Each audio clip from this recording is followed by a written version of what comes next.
एक व्यक्ति हमेशा ईश्वर के नाम का जाप किया करता था। धीरे धीरे वह काफी बुजुर्ग हो चला था, इसीलिए एक कमरे में ही पड़ा रहता था। जब भी उसे शौच, स्नान आदि के लिए जाना होता था, वह अपने बेटों को आवाज लगाता था और बेटे ले जाते थे। धीरे धीरे कुछ दिन बाद बेटे कई बार आवाज लगाने के बाद भी कभी कभी आते और देर रात तो नहीं भी आते थे।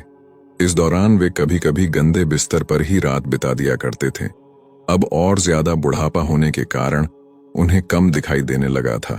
एक दिन रात को निवृत्त होने के लिए जैसे ही उन्होंने आवाज लगाई, तुरंत एक लड़का आता है और बड़े ही कोमल स्पर्श के साथ उनको निवृत्त करवाकर बिस्तर पर लेटा जाता है। अब यह रोज का नियम हो गया। एक रात उनको शक हो जाता है कि पहले तो बेटों को रात में कई बार आवाज लगाने पर भी नहीं आते थे, लेकिन ये तो आवाज लगाते ही दूसरे क्षण आ जाता है और बड़े कोमल स्पर्श से सब निवृत्त करवा देता है। एक रात वह व्यक्ति उसका हाथ पकड़ लेता है और पूछता है कि सच बता, तू कौन है? मेरे बेटे तो ऐसे नहीं हैं। अभी अंधेरे कमरे में एक अलौकिक उजाला हुआ और उस लड़के रूपी ईश्वर ने अपना वास्तविक रूप दिखाया। वह व्यक्ति रोते हुए कहता है, हे प्रभु, आप स्वयं मेरे निवृत्ति के कार्य कर रहे हैं। यदि मुझसे इतने प्रसन्न हो तो मुक्ति ही दे दो ना।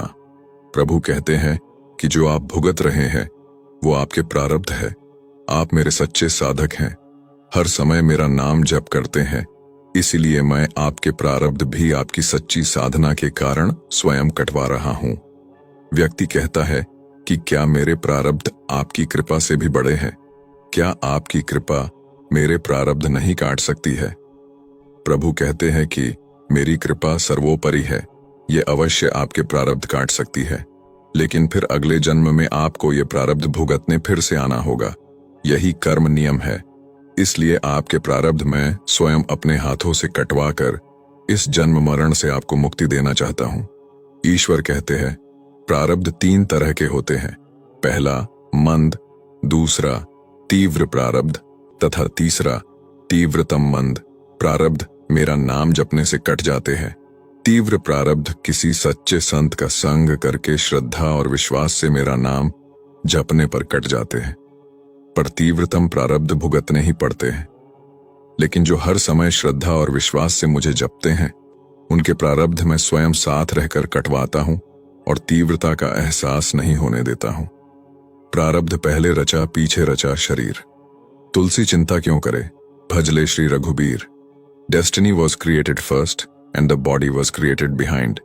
तुलसीदास जी की इस पंक्ति में विज्ञान का बहुत बड़ा सिद्धांत छिपा हुआ है। ये बताता है कि पहले भाग्य का निर्माण होता है, उसके बाद शरीर बनता है। विज्ञान के इस गहरे रहस्य की खोज आर्षियों ने हजारों साल पहले कर ली थी। आज तथाकथित प्रगतिशील लोग न्यूटन को कार्यकारिणी नियम का जनक मानते हों।